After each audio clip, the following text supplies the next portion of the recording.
Salut les amis, abonnez-vous à notre chaîne pour nous soutenir s'il vous plaît. Le soleil dansait sur le tissu à carreaux de notre couverture de pique-nique, un scintillement chaleureux qui se reflétait dans mes yeux.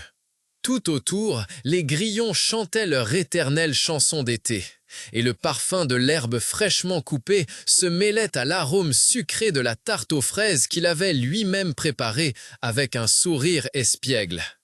Tout était parfait, idyllique, presque kitsch. Mais sous la surface de cette scène paisible, quelque chose bouillonnait, un poids inexprimé qui se densifiait dans l'air entre nous.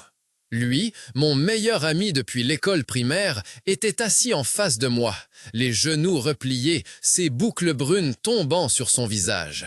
Il semblait agité, ses doigts tripotaient nerveusement un brin d'herbe. Nous avions passé d'innombrables après-midi comme celui-ci, mais aujourd'hui était différent. Aujourd'hui, il y avait une tension dans l'air, palpable. « Il faut que je te dise quelque chose », dit-il finalement, sa voix à peine plus qu'un murmure, presque emporté par le vent. Il leva les yeux. Ses yeux, d'habitude si pleins de joie de vivre, portaient un voile d'inquiétude. Quelque chose que je n'ai jamais raconté à personne. J'acquiesçais silencieusement. Mon cœur se mit à battre plus vite. Je le connaissais si bien, pensais-je. Je connaissais tous ses défauts, ses rêves, ses angoisses. Mais visiblement, il y avait encore une porte dans son fort intérieur que je n'avais jamais ouverte. Il prit une profonde inspiration, comme pour se donner du courage, et commença à raconter. Ce n'était pas une confession au sens religieux du terme, mais c'était l'impression que cela donnait. Il parla de sentiments qu'il avait longtemps réprimés, d'une aspiration qu'il avait tenté de nier de toutes ses forces. Il parla de la douleur d'être différent, de la peur du rejet, du jugement. Il me raconta qu'il était attiré par les hommes. À cet instant, le temps sembla s'arrêter. Les grillons se turent, le soleil perdit de son éclat, et le parfum de la tarte aux fraises s'évanouit. Tout se concentra sur ces mots, sur l'honnêteté qu'ils contenaient, sur la vulnérabilité qu'ils me témoignaient ainsi. Je n'étais pas surprise. Quelque part au fond de moi, je l'avais toujours su. Peut-être l'avais-je remarqué à ses regards, à sa façon de parler de certaines choses, à sa distance subtile quand il s'agissait des femmes.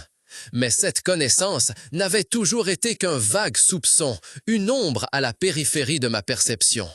Maintenant, l'ombre était devenue certitude. « Je ne sais pas quoi dire », avouai-je finalement, ma voix tremblant légèrement. Il sourit tristement. « Tu n'as rien à dire. Je voulais juste te le dire. C'est un fardeau que je porte depuis si longtemps. » Cet après-midi-là, au pique-nique, j'ai non seulement appris le plus grand secret de mon meilleur ami, mais aussi quelque chose sur l'histoire qui se cachait derrière. C'était plus qu'une simple révélation personnelle. C'était le début d'un voyage dans un monde dont je ne savais que peu de choses jusqu'à présent. Le monde de l'histoire gay. Il m'a parlé des débuts, des cultures antiques où l'homosexualité était souvent tolérée, voire célébrée. Dans la Grèce antique, expliqua-t-il, la relation entre les hommes plus âgés et les jeunes garçons faisait partie intégrante de l'éducation et de la vie sociale. Pensons à Platon, à Socrate. Leur philosophie, leurs idéaux d'amour et d'amitié étaient souvent étroitement liés à des relations homo-érotiques. Dans l'Empire romain également, il y a eu des phases d'acceptation, bien que l'appréciation sociale ait fortement dépendu du statut et du pouvoir. Des empereurs comme Néron ou Hadrien avaient des amants du même sexe, et la poésie et l'art homo-érotique étaient largement répandus. Mais avec la montée du christianisme, tout a changé. L'homosexualité a été diabolisée comme un péché, stigmatisée